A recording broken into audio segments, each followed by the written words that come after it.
2008년에도 그랬고요. 2000년 닷컴 버블 때도 마찬가지고 실업률이 다 6% 이상 올라갔었습니다. 닷컴 때 2003년도에 보면 실업률이 6%를 살짝 뚫고요. 그리고 2008년 금융위기 때는 2009년 11월이 되면 많은 금융기관의 종사자들이 파이어 되는 거죠. 네.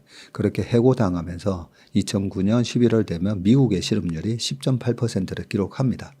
또 하나 케이스가 하나 더 있긴 하죠. 코로나 때였죠. 네, 코로나라는 특수 상황에서 미국의 실업률이 무려 14%를 돌파합니다. 이렇게 하드랜딩이 오는 경기 침체를 동반하면서 주가가 하드랜딩이 올 때는 반드시 이제 실업률이 급등을 해야 되고요. 그래서 이번에도 샤움의 법칙 때문에 4.3% 찍으면서 그동안의 3개월 평균보다 0.5% 이상 실업률이 올라가면서 이런 경우에는 무조건 경기 침체가 왔었는데 라는 이 법칙으로 인해서 많은 분들이 이제 경기 침체가 시작됐구나라고 말씀들을 하시는데 지금과 같은 상황에서 실업률이 그럼 추가적으로 더 급등을 할 수 있는 지금 상황인가 라고 보면요. 지금 미국 기업들이 여전히 일자리가 많습니다. 그래서 구직 비율이 여전히 1.2배나 되고요. 이런 구인 구직 비율 상황에서는 말 그대로 실업은 직업을 잃는 거잖아요. 직업을 잃으면 옛날 대공황 때 사진을 보면 줄을 쫙 서 있지 않습니까? 일자리는 하나인데 일자리를 구하려는 사람은 100명이니까. 그런 경우에 실업률이 급등을 하게 되는데 지금은요. 일자리는 120개인데 일하려는 사람은 100명인 겁니다. 그래서 이번에 페드가 만든 이 고금리 때문에 미국의 소비가 일시적으로 좀 위축된 것은 사실입니다. 그런데 여전히 미국 기업들은 튼튼하고요. 그 튼튼한 미국 기업들이 많은 사람들을 아직까지 뽑으려고 하고 있기 때문에 이번에 실업률이 6%까지 간다. 그러려면 닷컴 때처럼 많은 기업이 무너져야 된다 했잖아요. 그런데 지금 에너지 기업이 무너질까요? 아니면 AI? 아니면 반도체 기업? 어디가 그렇게 무너질까라고 보면 크게 이제 보이는 게 없기 때문에 이번에 샤움의 법칙으로 인해서 경기 침체가 온다라는 부분은 어떻게 보면 약간 좀 마일드하게 지나가는 그런 이슈가 되지 않을까 생각합니다. 예전에 우리가 바이러스 하면 스페인 독감 얘기를 많이 하잖아요. 1917년, 18년도에 있었던 스페인 독감 얘기를 많이 하는데 스페인 독감과 같은 그런 아주 혹독한 경기 침체가 올 수 있다라고 얘기를 했는데 그냥 늘상 있는 겨울 인플루엔자 독감 정도 그렇게 감기가 지나가는 수준의 그 정도 마일드한 그런 경기 둔화 모습이지 않을까 저는 그렇게 생각합니다. 전 세계에 이 자산 시장을 들었다 놨다 하는 주체가 있다면 바로 페드라고 말씀드릴 수가 있습니다. 이 페드의 금리 정책, 통화 정책에 따라서 부동산, 주식, 가상화폐, 상품 시장 모두 다 영향을 받는다고 보면 되고요. 그래서 이번에 이 페드가 금리를 올리기 시작했던 22년 3월 이후로 베이비 스텝, 빅 스텝, 자이언트 스텝 그런 식으로 해서 5.25에서 5.5%까지 올려놨는데 이제 드디어 금리 인하를 합니다. 9월 달에 금리 인하를 할 확률은 100%로 지금 나오고 있습니다. 자, 그러면 금리 인하를 하면 어떻게 될까? 많은 분들이 이제 궁금해 하시고 금리 인하와 관련해서 이런저런 얘기들을 많이 하시는데 자, 금리 인하를 하고 나서도 여러 가지 케이스가 있었습니다. 약간 긍정적인 케이스는요. 98년도 우리나라가 IMF 겪었을 때 그때 아시아 4마리 용들이 다 이렇게 마시가 있는 상황에서 아시아 이 4마리 용뿐만 아니라 러시아가 그때 당시에 모라토리엄을 선언합니다. 내가 빌려준 돈을 당장 갚기가 힘들다라고 선언을 하는 거고요. 그게 나라가 그렇게 선언한다는 말은 나라가 발행한 국채가 만기가 됐는데 그 채권자가 자, 나 원금하고 이자 줘 하는데 그거 지금 당장 못 주겠는데 이렇게 선언하는 거거든요.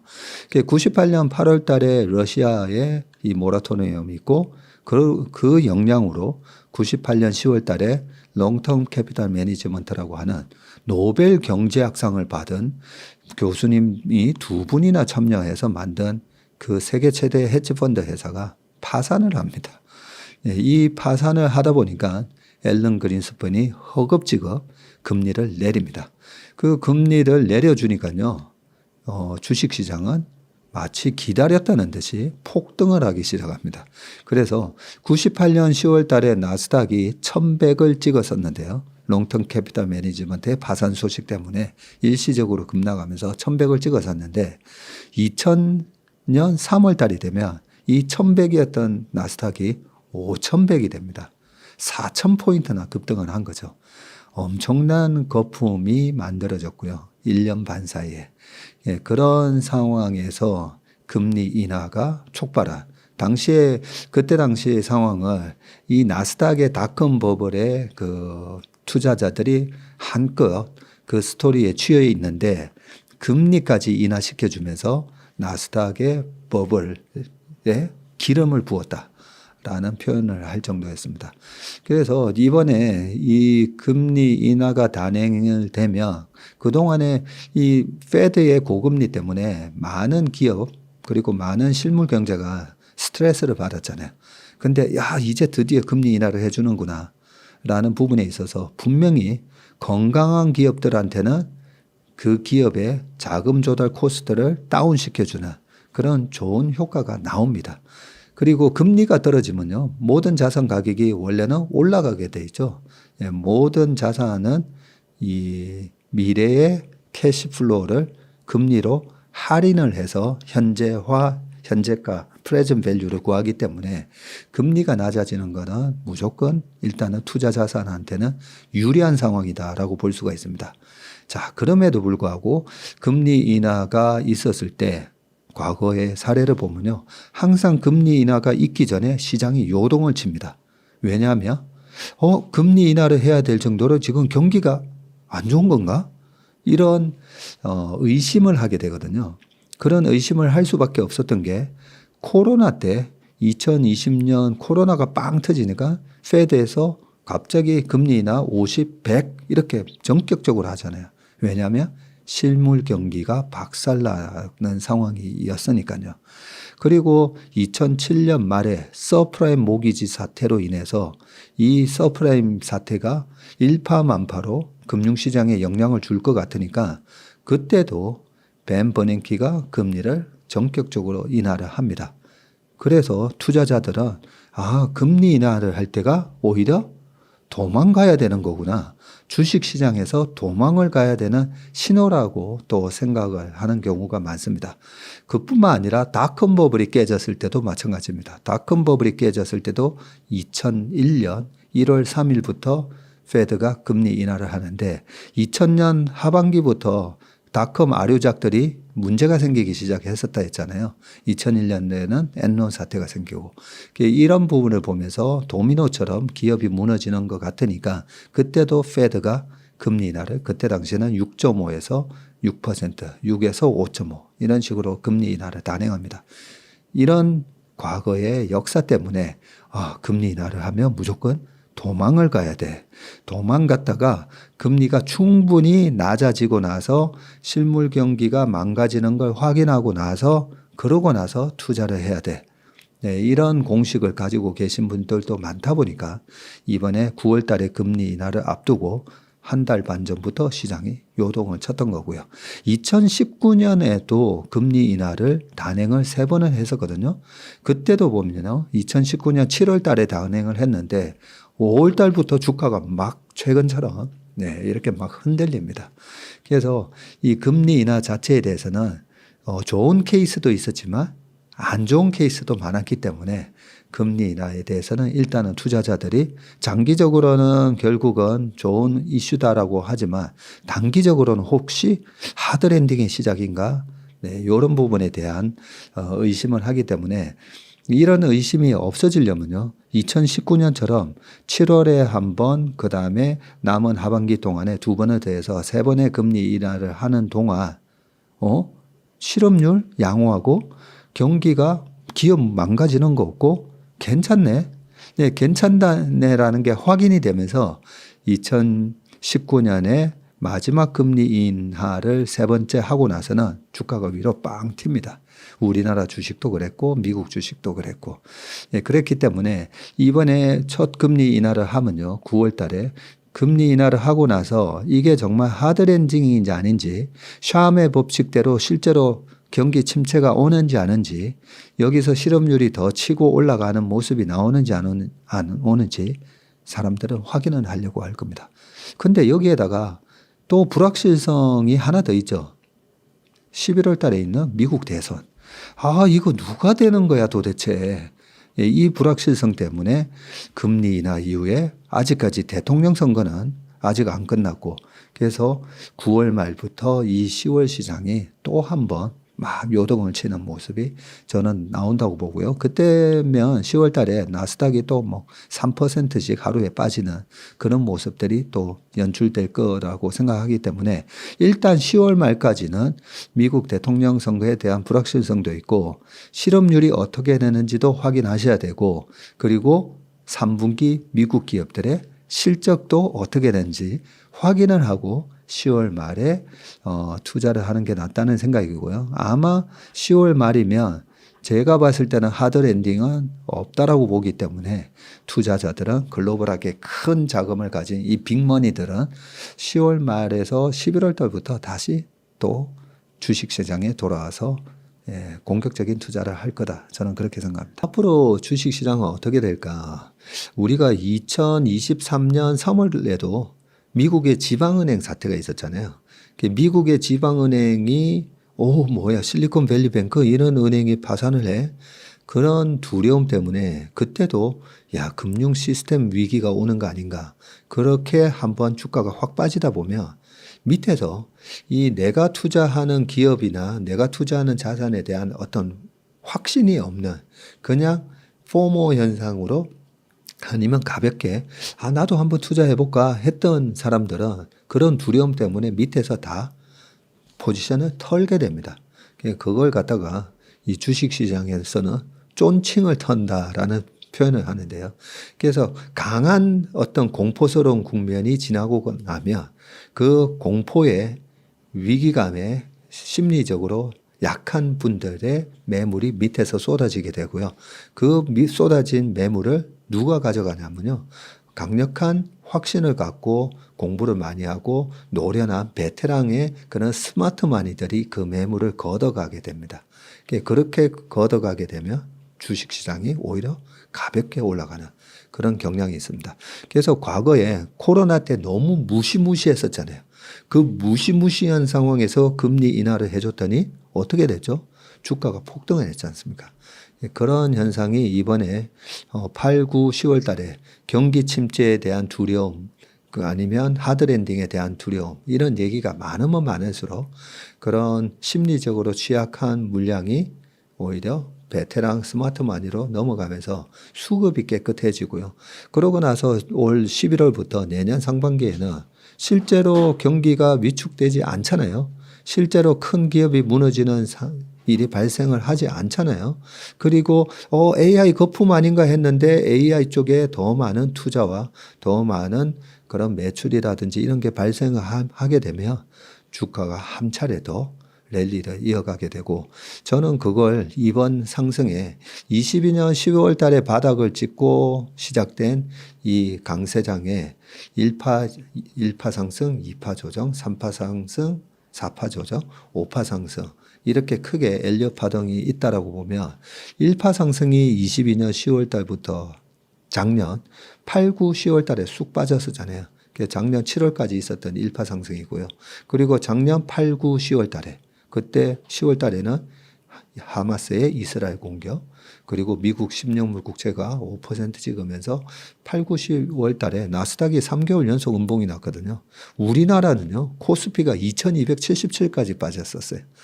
그 조정이 2파 조정이었고, 그 이후로 올해 3파 상승이 있었는데 이번에 겪는 게 4파 조정이라고 보고 있습니다. 이 4파 조정이 끝나고 나면 올해 11월부터 내년 5월에서 한 7월까지 5파 상승이 있을 거라 저는 그렇게 생각합니다.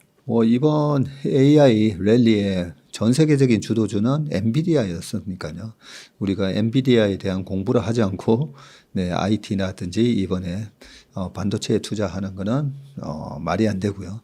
자, 엔비디아의 움직임을 보면 이번에 22년도에 페드가 급격하게 금리를 올리면서 많은 기업들이 박살이 났었습니다. 넷플릭스, 페이스북, 지금은 메타죠. 그리고 엔비디아 전부 다 70% 이상 빠졌습니다. 테슬라도 마찬가지였었죠. 자, 그렇게 크게 하락을 했다가 그 바닥 대비 이번에 엔비디아가 10배가 올랐고요. 지난번에는 액면 분할을 하기 전에는 110불이 살짝 깨졌었는데 이번에 140불이니까 1,400불 간 거죠. 그래서 10배 이상의 상승을 한 최고의 주식이었다라고 볼 수가 있는데, 자, 엔비디아의 주가를 보면요. 최근에 한 2달 동안은 제가 엔비디아가 130불을 넘어가면서 마이크로소프트의 시총을 돌파를 하는 거 보고 그때부터는 제가 엔비디아는 거품이니까 지금 이 영역에서는 트레이딩을 잘 하실 분들은 투자를 하셔도 너무 엔비디아의 장기적인 성장, 엔비디아의 이 독점력 이것만 보고 그냥 위대한 기업은 무조건 사면 돼. 그런 식으로 투자하시면 안 된다고 옛날부터 말씀드렸잖아요. 위대한 기업에 투자하는 거가 기본이 돼야 되지만 위대한 기업을 좋은 가격에 샀을 때 우리가 투자해서 수익을 얻을 수 있는 겁니다. 과거에 3년 전에 테슬라도 마찬가지였었고요. 그죠? 자, 그러면 엔비디아가 마이크로소프트의 시총을 최근에도 제치고 다시 애플 1등, 엔비디아 2등이 돼 있는데 그래서 130불 이상에서는 이 밸류에이션으로 봤을 때는 내년까지 실적이 너무 좋을 걸 미리 많이 선반영을 하고 있다고 보시면 됩니다. 그래서 주식은 우리가 투자를 할 때 아니 왜 좋은 기업에 나는 투자했는데 왜 수익이 안 나지? 왜 그런 줄 아세요? 모두가 다 좋다라고 알고 있을 때 투자를 해서 그런 겁니다. 그래서 투자는 대중들이 인지하지 못하고 있을 때 내 주변에 10명 중에 이거 아는 사람은 한 명도 없네? 그러면 수익이 엄청 나고요. 내 주변에서 5명 이상은 다 가지고 있다. 물어보면 7명, 8명은 다 이 주식을 하고 있다. 그러면 수익이 나지 않습니다. 테슬라가 그랬고 작년에 2차 전지가 그랬고. 그래서 우리가 성장성이 좋고 좋은 기업에 투자를 하는 것만큼 더더욱 중요한 게 이 밸류에이션을 통해서 내가 비싼 가격에 사는지 싼 가격에 사는지를 알 필요가 있는데 이 밸류에이션이 어렵잖아요. 그죠? 이 밸류에이션이 어려운데 되게 쉬운 방법이 내 주변에 주식하는 사람 중에 10명 중에 지금 몇 명이나 이 주식을 갖고 있는가 그걸로 판단을 하시면 됩니다. 그래서 우리가 좋은 주식을 좋은 가격에 사야 되는데 지금 엔비디아에 대해서 2달 전에도 엔비디아 이제 거품이니까 여기서는 트레이딩 영역 이런 얘기하면 벌써부터 이제 댓글에 그래 너나 많이 파세요 이런 나오고요. 작년 2차 전지도 마찬가지였었죠. 그리고 3년 전에 테슬라에 대해서도 이제 여기서는 거품 영역입니다. 뭐 이런 얘기하면 또 3년 전에 삼성전자도 21년도에 고점을 쳤을 때 저희는 5월 달에 이제는 주식을 좀 정리하고 쉴 겁니다 했을 때 박전무는 왜 그렇게 주식을 트레이딩을 하려고 그래. 근데 저는 비싼 영역에서는 트레이딩 해야 됩니다. 왜냐하면 주가가 언제든지 40% 하락할 수가 있거든요. 그래서 그런 부분이 이번에 140 갔다가 얼마 갔죠? 90불까지 갔었잖아요.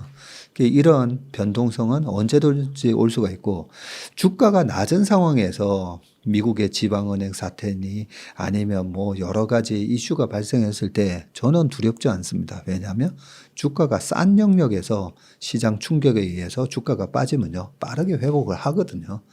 그래서 우리가 투자를 할 때는 항상 내가 투자하는 기업의 지금 밸류에이션이 어떤 상태인가를 보고 투자를 하셔야 되는데, 자, 반도체 섹터는 내년까지는 모멘텀이 남아 있습니다. 계속 이익이 날 거고요. 근데 주가가 너무 그 이익을 선반영을 해버리잖아요. 선반영을 해버리면 산책하는 주인과 강아지가, 지금 산책하는 주인이 가파른 이익 성장이 있는데 강아지가 너무 여기 와버린 거예요. 테슬라가 딱 예전에 그랬었고요. 그러면 여기서 왔다 갔다 하게 됩니다. 미리 이미 앞으로 2년의 성장축을 미리 다 선반영을 해버리는 거거든요.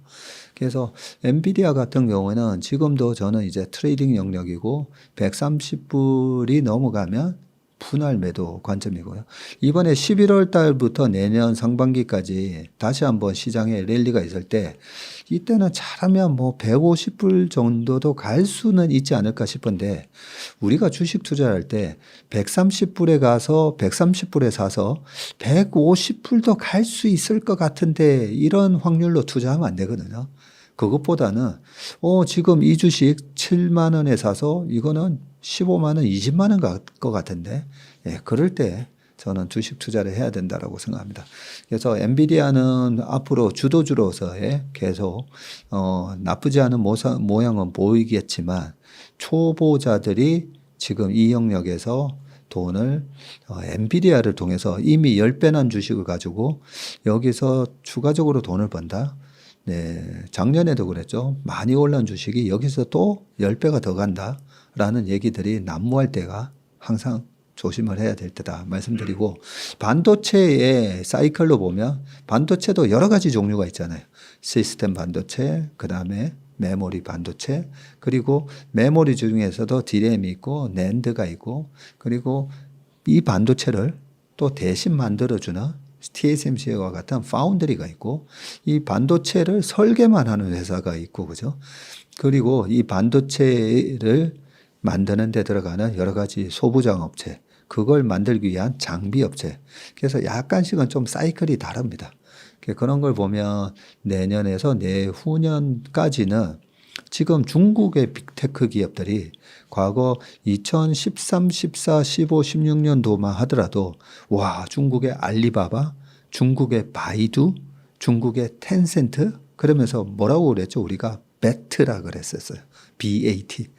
예, 그 기업들이 지금은 데이터 센터와 걔네들의 서버를 교체를 해야 되는 주기에 들어왔습니다.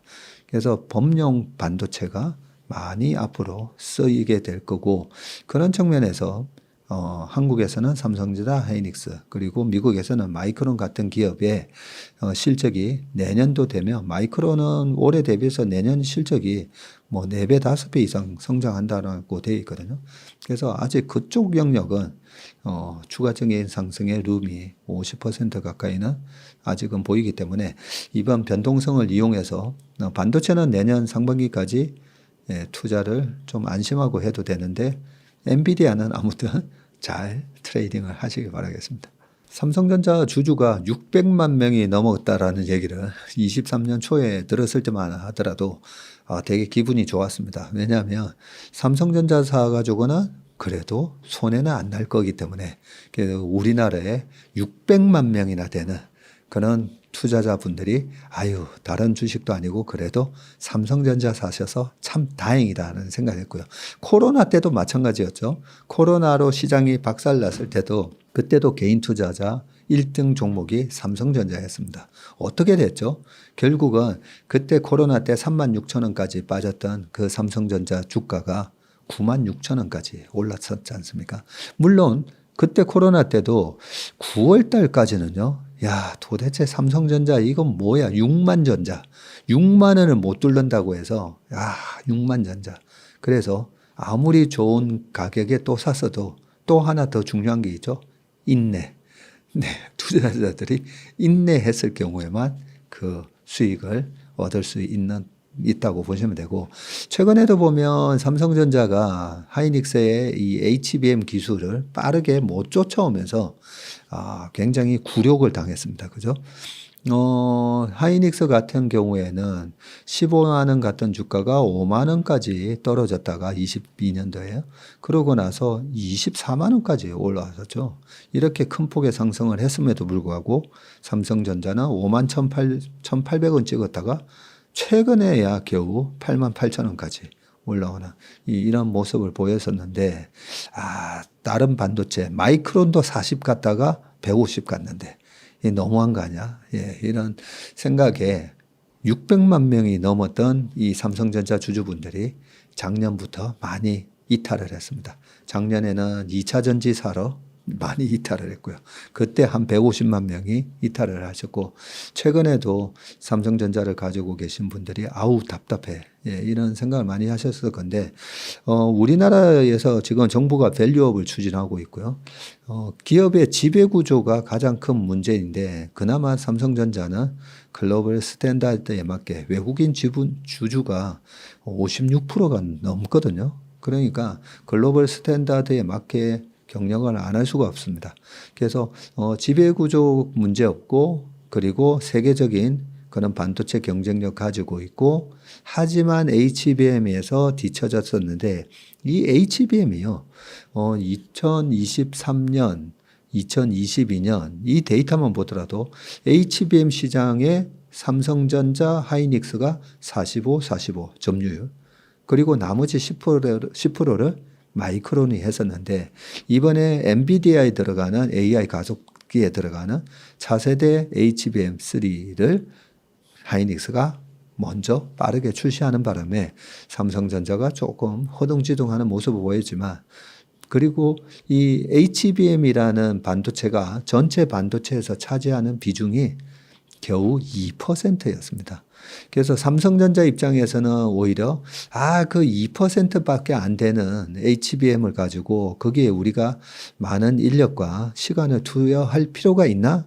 그러면서 2019년도에 이 HBM 사업부를 없앴다가 이번에 큰 굴욕을 당하기는 했었지만, 삼성전자가 개발하고 있는 차세대 반도체라든지 여러 가지 보면요, 이 종합 반도체로서는 여전히 강력한 경쟁 우위를 지금 가지고 있습니다.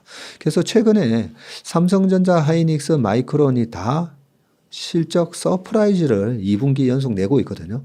근데 삼성전자, 마이크론은 HBM 잘 못하잖아.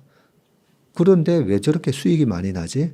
그거는 지나치게 HBM 쪽으로 지금 이 반도체 3사가 HBM 캐파 확장에 몰려 있는 사이에 기존의 디램하고 낸드, 특히나 작년에는 낸드 공장을 하려고 했던 걸 하이닉스가 HBM으로 돌리기도 하고요. 그러면서 기존의 낸드와 디램도 매년 15% 정도는 성장하거든요. 그런데 공급이 지금 그 수요만큼 안 따라가고 있고, 수요는 오히려 중국의 빅테크 기업, 중국의 모바일 시장이 살아나면서 수요는 더 많이 생각보다 더 늘어나는데 공급은 오히려 확 줄어든 상황입니다. 최근에 2년 동안에 주식시장을 달궜던 주도주를 보면 공통적인 키워드가 하나 있습니다. 그 키워드는 바로 쇼티지입니다. 비만 치료제 쇼티지죠. 삼양 불닭볶음면 쇼티지였죠. GPU 쇼티지였죠. 그래서 우리가 앞으로 1년, 2년에도 주식 투자하실 때 어디가 쇼티지가 되는가를 보시면 되는데, 지금 반도체에 범용 반도체가 디램하고 낸드가 쇼티지로 지금 들어가는 상황이기 때문에 삼성전자 아직까지 400만 명의 주주분이 남아 계신데 많이 먹고 파셔야 되잖아요. 그리고 삼성전자 같은 주식은 떨어질 때 이번에 50% 안 떨어졌습니다. 22년도에. 미국의 빅테크 기업들 다 70% 떨어지는 동안에 전자 50% 안 떨어졌습니다. 엔비디아도 70% 빠지는 사이에 그 정도로 삼성전자는 어떻게 보면 떨어질 때 덜 떨어지고 올라갈 때도 좀 덜 올라가는 주식이다라고 생각을 하시고, 이번에도 어쨌든 이번 사이클에 그래도 어깨 위에서는 파셔야 됩니다. 근데 이번에 올라올 때 너무 무릎에서 파신 분들이 많으셔서 그게 좀 안타깝긴 한데, 아직 가지고 계신 분들은 이 어깨와 귀, 아직 남았다. 내년 상반기에. 그래서 내년 상반기에 어닝 서프라이즈를 내년 1Q, 2Q, 내년 말까지 계속 이 쇼티지 상황으로 들어가기 때문에 내년 2분기까지는 삼성전자는 진득하게 지금까지도 잘 들고 오셨으니까 내년 상반기까지는 좀 진득하게 가져가시면 마지막 항상 주가는 보면요. 마지막이 이렇게 오버슈팅하는 모습이 나오기 때문에 요 국면을 누리고 주식을 파시면 좋을 것 같습니다. 반도체 상승 사이클에는요. 항상 전자보다는 삼성전자보다는 하이닉스가 더 많이 올라갑니다. 빠질 때도 더 많이 빠집니다. 왜냐하면 순수 반도체 회사니까요. 이번에 하이닉스가 24만 8천 원 고점 찍었다가 이번 엔화 급등이 촉발한 이 엔캐리 트레이드 자금이 청산하면서 15만 원대까지 빠지거든요. 그래서 40% 빠졌던 거죠. 그런데 우리나라 시장이라서 그런 거 아닌가요? 라고 하실 수가 있는데 미국의 마이크론도 똑같았습니다. 150불대에서 80불대까지 빠지면서 똑같이 40% 빠졌어요. 그래서 우리나라 시장은 역시 안 돼 이렇게 너무 생각하지 마시고 똑같은 비즈니스 모델을 가진 하이닉스나 마이크론이나 똑같이 이번에 40% 빠졌었다 라고 보시면 되고, 자 지금 뭐 침체가 오니 안 오니 이 얘기 때문에 반도체에 대한 서버에 대한 투자가 이제 갑자기 냉각기 들어가는 거 아닌가 이런 걱정들을 좀 하고 계시거든요. 그런데 미국에 그동안에 돈 많았던 마이크로소프트, 메타 이런 기업들 뿐만 아니라 많은 이 플랫폼이라든지 서버를 갖고 있는 회사들의 이 교체 주기가 도래했기 때문에 특히 중국도 마찬가지고요. 그래서 이 삼성전자와 마이크론 하이닉스는 말 그대로 메모리 반도체 업체잖아요.